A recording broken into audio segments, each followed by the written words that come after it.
¿Qué tal? ¿Cómo está? Bienvenidos a Observatorio Cotidiano, una mirada desde las ciencias de la sustentabilidad. En los últimos años, la investigación científica sobre el cambio climático ha avanzado muchísimo. Se ha desarrollado considerablemente en México y en el mundo. Y nos ha confirmado, entre otras cosas, que las actividades humanas son muy probablemente, y ahora vamos a ver qué quiere decir muy probablemente, las responsables del cambio climático. Para ello me acompañan esta noche en el estudio Amparo Martínez. Amparo, hola. Muchísimas gracias por estar aquí. Muchas Ella gracias. es la directora del Instituto Nacional de Cambio Climático del gobierno del país y también está prestada de la UNAM para allá. Ella es de casa. Amparo, muchas gracias por estar con nosotros. También está con nosotros esta noche Gilles Boeuf. Él es profesor de la Universidad Pierre y Marie Curie de París. Gilles, muchísimas gracias por estar aquí. Gracias, encantado de estar con ustedes. No, pues para nosotros es un placer y un honor que estén aquí con nosotros. Y sin más, vamos a poner el terreno plano, digamos. ¿Qué es el cambio climático? ¿Qué sí es y qué no es? Porque hay como mucha especulación, hay muchas ideas que provocan incertidumbre, que provocan ansiedad y que nos conllevan a la inmovilidad. ¿De qué estamos hablando cuando hablamos de cambio climático, Amparo? Bueno, estamos hablando de las condiciones que existen en la capa más cercana, en la capa atmosférica más cercana a la superficie del planeta, que es donde vivimos, en la troposfera. Estamos hablando de las condiciones que existen ahí en términos de diversos parámetros, temperatura, humedad, velocidad de los vientos, dirección, de cómo es la distribución de la energía a través de estos meteoros. Por eso cuando hablamos del tiempo real hablamos de meteorología. Estamos hablando de una característica en el planeta que ha sucedido desde que el planeta existe. El clima siempre ha cambiado, pero por diferentes motivos y a diferentes escalas y velocidades. Del cambio climático que estamos hablando ahora es este cambio que está producido, sí, efectivamente, inequívocamente, dice el IPCC, por la actividad humana, que ha concentrado una gran cantidad de compuestos que atrapan el calor que debería de salir de la Tierra, que entra con una cobija, digamos, como una mantita. ¿No? Como invernadero. Creo Exacto, que como un el efecto, invernadero claro, es mucho mejor porque deja entrar la radiación solar, pero no permite que salga. Y los que no permiten que salgan son estos compuestos que mayoritariamente hemos hecho los seres humanos en un lapso de tiempo muy corto, que son en cientos de años, en 200, 300, 250 años, que han hecho que esta concentración impida esa salida de calor, y por lo cual el planeta tiene que compensar calentándose todo. Entonces, por eso es un fenómeno global, por eso es un fenómeno que podemos estar viendo a escala humana. ¿Cuáles son, o sea, es inequívoco el calentamiento, cuáles son los principales procesos que están provocando este calentamiento? Desde la actividad humana. Hemos hablado de la energía. La cosa, hay que imaginar el océano, que tiene un rol fundamental sobre la cosa. Hablamos muy a menudo con Amparo del rol del océano. Y hemos pasado 20 COP sin hablar del océano. La 21 fue la fundamental para nosotros porque el océano ha estoqueado desde los principios 93% de la energía. Y hablamos de la superficie del océano. Los 3 primeros metros estoquean ton energía que toda la atmósfera en el aire. Y el océano, por el otro lado, está capaz de fijar un poco el CO2 también. Por eso es una máquina un poco infernal, porque ¿qué hacemos? Hoy en día, de colocar de nuevo en el sistema Tierra cosas que la naturaleza había estoqueado desde un tiempo muy largo. Hablamos del carbón, del petróleo. Sí, y aquí, estaban guardadas, ¿no? Debajo de la tierra o debajo de los océanos. En Europa, acantilados por ejemplo, o el petróleo, hemos dicho, o el carbón. ¿Y qué hace el humano? En un tiempo muy cortito, hemos dicho 250 años, de hacer una restitución, de repente, como eso del sistema al sistema Tierra. Y por eso vivimos una época muy, muy especial. Como lo digo también, Amparo, siempre el clima ha cambiado. felizmente por la biodiversidad. Si no, habríamos tenido una especie de agua de mar, una especie terrestre. Siempre el clima cambió y ha obligado la vida a contestar, creando nuevas especies. Hoy en día el sistema es que cambia el sistema, pero demasiado rápidamente, con mucha velocidad. Hablamos 250 años, ¿qué es eso? Cuando hablamos de millones de años. Claro.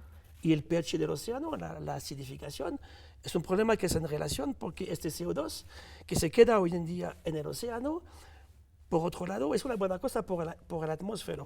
Del otro lado, por como el sumidero, océano, ¿no? Como captura de CO2, pero para el océano tampoco un es. 26%. Para la vida en el océano tampoco y es tan tenemos bueno. una acidificación. En 250 años, el océano es más, un 30% más ácido que antes. ¿Cuál es el impacto de que el océano sea más ácido sobre la vida? Muchísimo. Porque el océano tenemos que recordar que es la mayor superficie de nuestro planeta. Y el océano Sí, en tiene... realidad deberíamos llamarnos planeta agua, no planeta tierra. Claro. Planeta azul. O planeta El azul. planeta Es un volumen mucho más que Mucho únicamente mayor. una superficie, además. ¿Sí? Y además, bueno, hay dos grandes bombas que se llaman así para que el océano interactúe con la atmósfera. Y es, por ejemplo, con el dióxido de carbono, son la bomba física y la bomba biológica. Digamos, la bomba biológica son todos los organismos que capturan el CO2 para producir oxígeno, lo incorporan a sus estructuras. En la bomba física es la dilución, nada más que se hace por motivos físicos, por el movimiento de los mares y de los vientos. Pero lo que está sucediendo con esta acidificación que hablaba Gilles es que muchísimos organismos de distintos niveles taxonómicos utilizan el calcio para formar sus conchas y caparazones, su y esqueleto, todo esto, ¿no? su esqueleto. Y esto se está viendo profundamente afectado. Lo vemos en las zonas costeras o más cercanas, por ejemplo, sucede en muchos de los arrecifes coralinos, sucede con muchísimos moluscos y sobre todo sucede también con el fitoplancton, que son organismos microscópicos muy importantes, que muchísimos de ellos necesitan un cierto pH para construir sus protecciones. Y bueno, eso la verdad es uno de los grandes temas, pero también cómo está afectando el calentamiento a las corrientes marinas. ¿Ya hay impacto en ello? Sí, seguramente no es bien conocido. La cosa es que, por ejemplo, hay gente que trabaja sobre el Gulf Stream, Sí. que trabajamos mucho entre americanos y europeos. Algunos se dicen que podría pararse. La corriente del Golfo. Ya.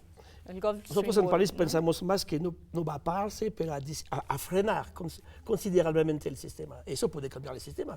Cuando había una Pero además incluso todo el sistema del clima, ¿no? Y que calienta la Europa del Norte. Exacto. Sí.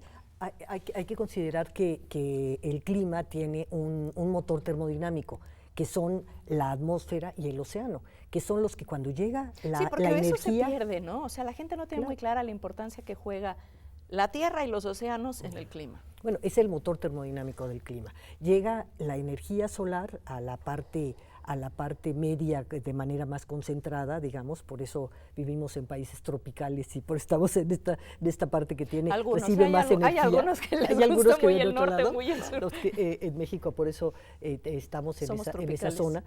Y cuando llega la energía, los vientos y las corrientes marinas lo distribuyen hacia los polos y van creando distintos tipos, de acuerdo a la orografía, muchas otras cosas, van creando distintos climas. Por eso es fundamental la relación océano-atmósfera. Sí, las temperaturas templadas de Europa dependen básicamente de esta corriente, De esta ¿no? corriente que hablaba Fundamentalmente. Gilles. Exacto. Una cosa que se tiene que decir también es que el océano vivo tiene un rol muy diferente de un océano sin vida, por supuesto.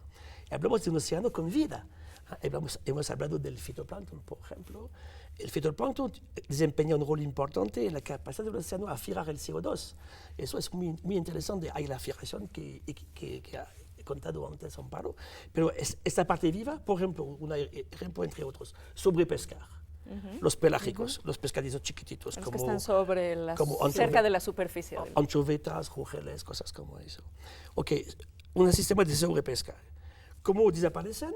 El zooplancton está en una buena forma, porque no está comido por los peces que no existen más. Claro, pero ahí Y se comen todo el fitoplancton. En ese caso, sobrepescar puede desempeñar un rol sobre el cambio climático. Así es. No, bueno, y sobre toda la dinámica de la vida de los océanos, ¿no? Que ya empieza a verse alguno de estos temas en el océano, ¿no? Pero lo que es más importante, por yo ejemplo, creo, el tema de los corales. el tema de los corales, sí. Pero lo que yo creo que es muy importante es que con todo esto que estamos contando, lo que estamos diciendo es que el cambio climático no es solamente calentamiento. No es que vayan a subir nada más un par de grados y que todos estemos muy tranquilos o 4 o 5. Estamos hablando de una gran cantidad de funciones, de procesos naturales que se desacoplan, que cambian. Estamos hablando ahora del mar, pero en tierra sucede también, y sucede con la producción agrícola, y sucede con los ecosistemas que se desacoplan, los polinizadores de los que deben de ser polinizados, los presas con depredadores. Que bueno, que ese es todo un depredadores. tema, o sea, el tema del desacoplamiento entre polinizadores y plantas puede ser uno de los temas más críticos en términos de un colapso Sí, seguro. de la biodiversidad, Cada cosa ¿no? participa. Para volver al coral, por ejemplo. El coral representa sobre la mapa del planeta un 1% del océano. Pero tiene el coral 33% de las especies conocidas del océano. Por eso el coral desempeña un rol estupendo, Básico. fabuloso. Y el coral, las manglares que hay aquí en México también están amenazadas, las, ¿cómo se dice? Sigras. Y pastos marinos. Pastos marinos. Sí, gracias. Son sistemas muy particulares de los litorales que podrían ser muy afectados por este cambio climático. Para volver al sistema de... Porque, ¿cuál es el problema? El clima está cambiando, pero seguimos destruyendo los ecosistemas, en sobreexplotándoles, también en problemas también de diseminación de especies por todas partes, y viene después el cambio climático. Eso crea una situación que realmente es muy preocupante hoy en día. Ese es un tema, porque, o sea, no es necesariamente que la reducción de las especies marinas se deba solo al cambio climático, se debe básicamente a la sobreexplotación que hemos hecho de algunas especies, en particular las que nos gusta comer. Más ¿no? que del clima hoy en día. Más que del Yo clima. no conozco en Francia una especie desaparecida por causa del clima, pero vamos a tener problemas en el futuro, por supuesto. Destruimos y la polución que no hemos... La contaminación, también, claro. Contaminación, diseminación, sobreexplotación. Es mucho por este pobre océano, ¿no? Desaparición de hábitats también, Sí, por fraccionamientos en las costas, en fin, La destrucción de los manglares. la destrucción de los manglares. Hay una gran cantidad de problemas que tenemos que ver cuando hablamos de cambio climático, como que no es que aparecieran con el cambio climático. Teníamos ya una crisis ambiental, cuando una crisis energética, crisis económica en muchos sitios, y además se agudizan con el cambio climático. Con esto vamos a regresar después de esta breve pausa. No se vayan.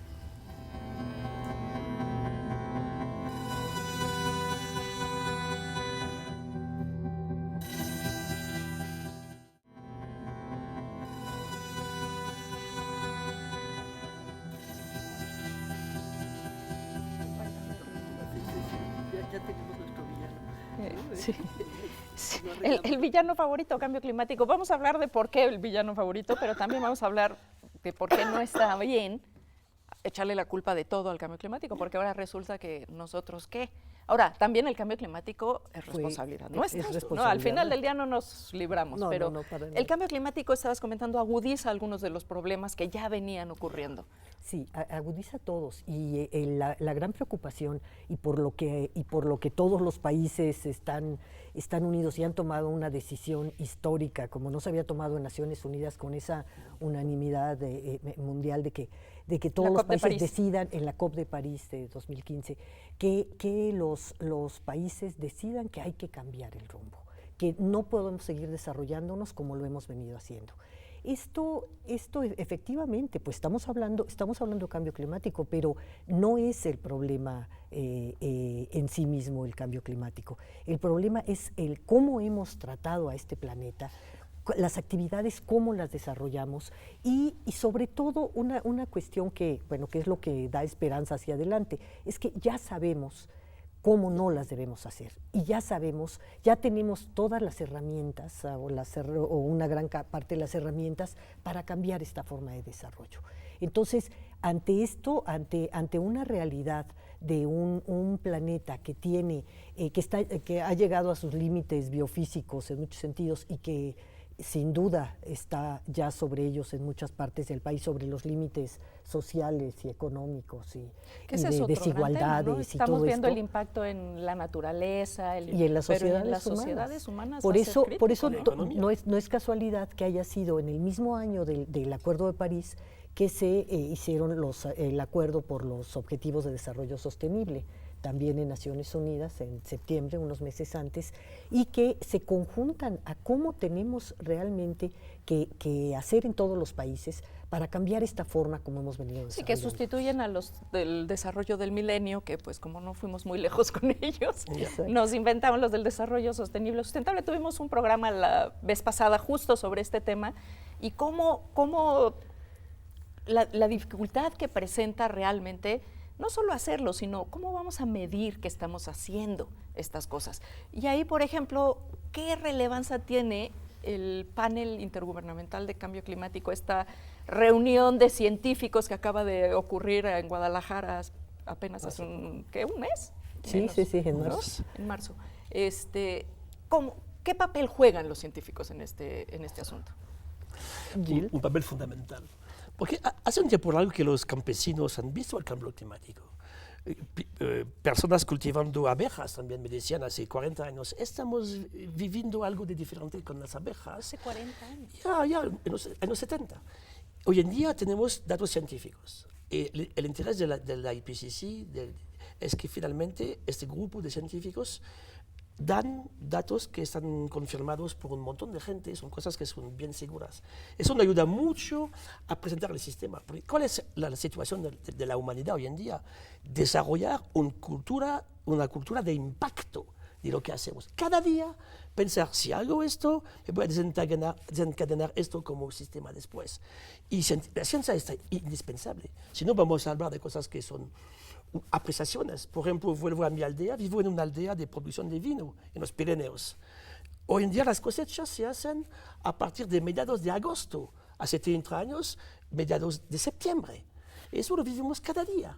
Desaparición de estos pajaritos con los problemas de desorganización entre la presa y el predador, eso es un problema grave. La oruga no está cuando los jóvenes del pajarito tienen que comerse las orugas, por ejemplo. Todo eso añadido, analizado, es muy importante. Sin ciencia no podemos hacer nada de fundamental. Para volver a la pregunta que tenemos antes, ¿cuál es el rol del humano, su actividad económica? Una cifra, hace 12.000 años, cuando las mujeres empezaban a hacer muchos bebés, guaguas, bebés, exactamente. Tener hijos. Bueno, los hombres también tenían su parte de culpa, ¿eh? Por supuesto. Y nos paramos de movernos. La suma de la biomasa de mamíferos, hombres incluidos con mamíferos domésticos, 0,1% de todos los mamíferos del planeta. Hoy en día, 90%. Eso para decir que la demografía es otro problema muy importante en lo que contamos actualmente.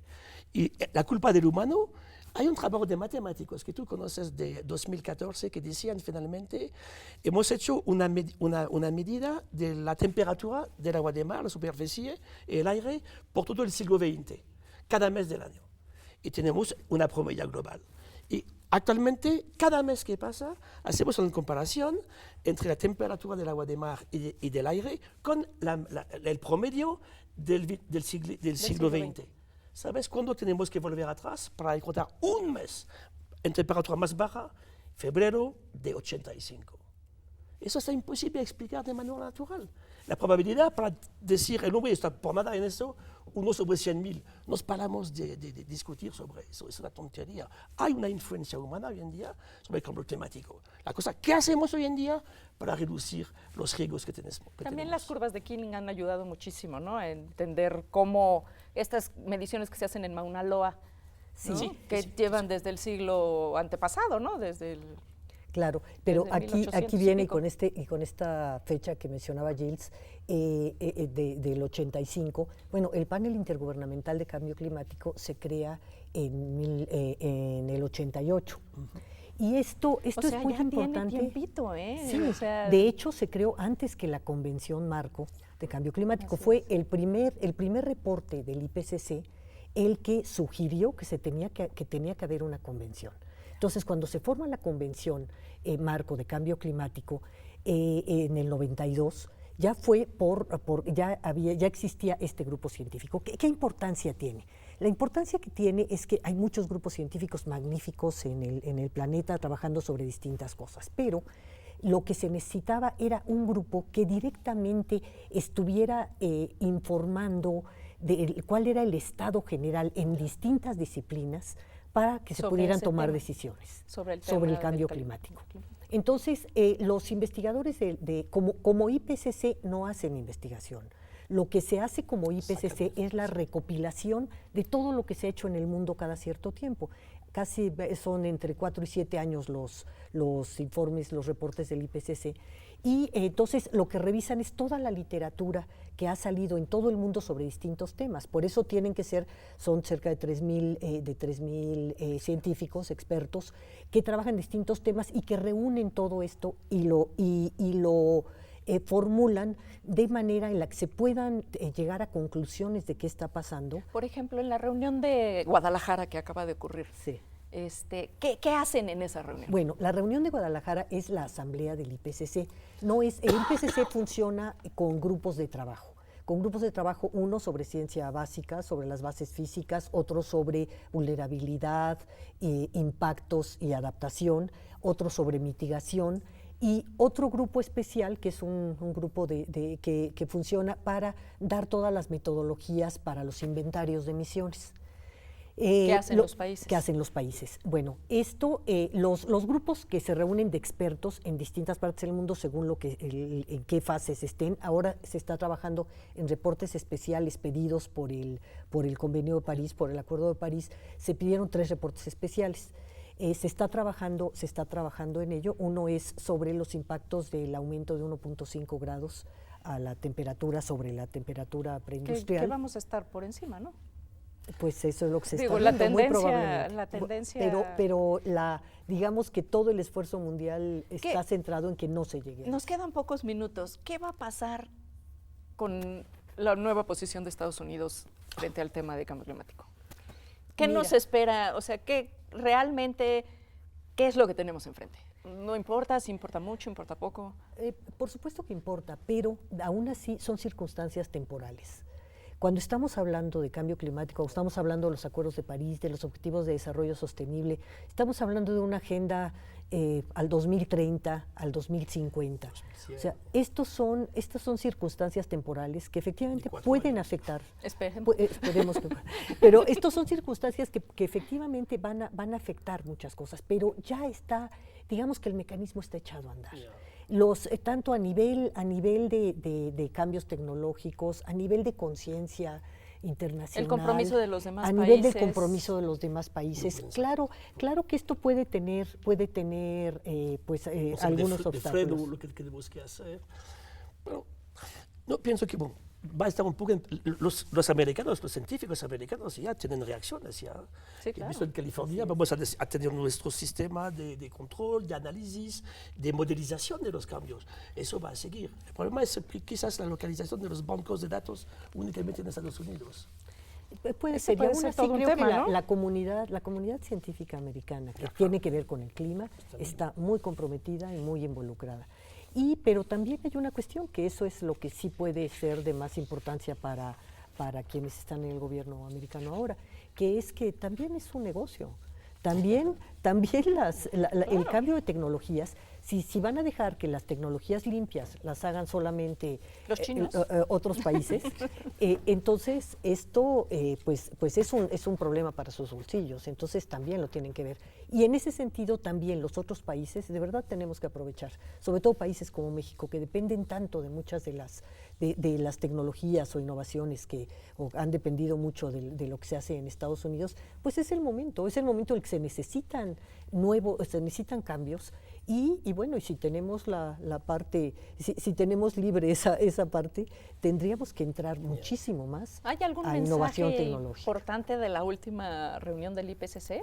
Bueno, la última reunión del IPCC está preparando una cosa muy importante, que es uno de los reportes especiales, ya dije el de 1.5, es sobre océanos y criósfera.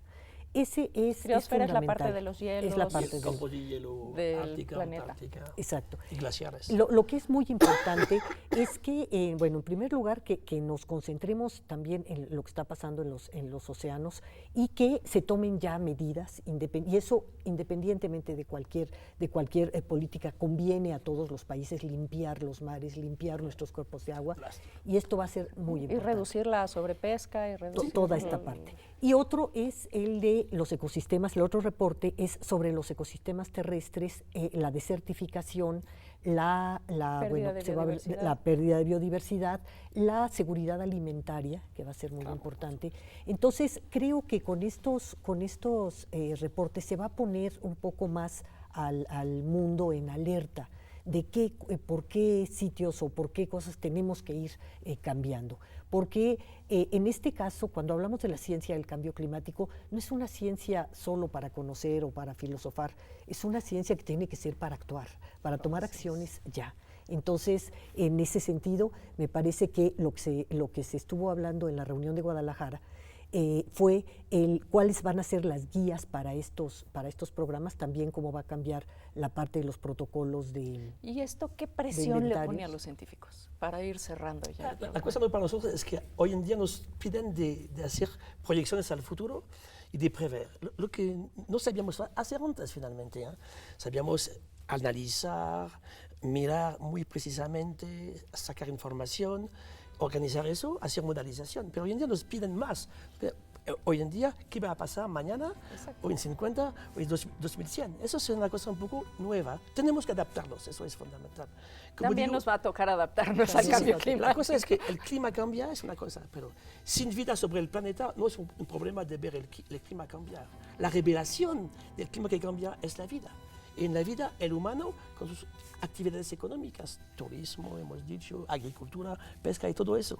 Por eso realmente tenemos que crear un sistema de ayuda entre el científico y el mundo de los ciudadanos, tomando en cuenta una nueva cosa, son las ciencias participativas, donde el ciudadano puede participar a la colección generando información de los datos. Claro. Eso es muy útil. ¿Qué eso ha ocurrido desde, pues, mucha de la información la recababan, sobre todo el tema de las aves y todas estas observaciones, ¿no? Los naturalistas. Bueno, y no me lo van a creer, pero ya se nos acabó el tiempo. Mi primer cosecha de mi manzana y mi jardín, eso es fundamental. Exacto. Miles de datos. O sea, tenemos que aprender a hacer una nueva forma de ciencia, de trabajo científico totalmente vinculado a la toma de decisiones y a la participación social. Así es, ya no puede estar por un lado quien toma y decide lo que pasa en este mundo y la investigación en nuestros territorios de marfil, ¿no? En nuestras torres resguardadas contra viento y marea. Bueno, pues se acabó el tiempo. Como siempre, agradezco a TV UNAM por hacer posible esta emisión, a Amparo, a Gilles, muchas gracias por haber estado con nosotros esta noche. Y a usted, que nos hizo el favor de acompañarnos. Nos vemos en la próxima emisión de Observatorio Cotidiano, una mirada desde las ciencias de la sustentabilidad.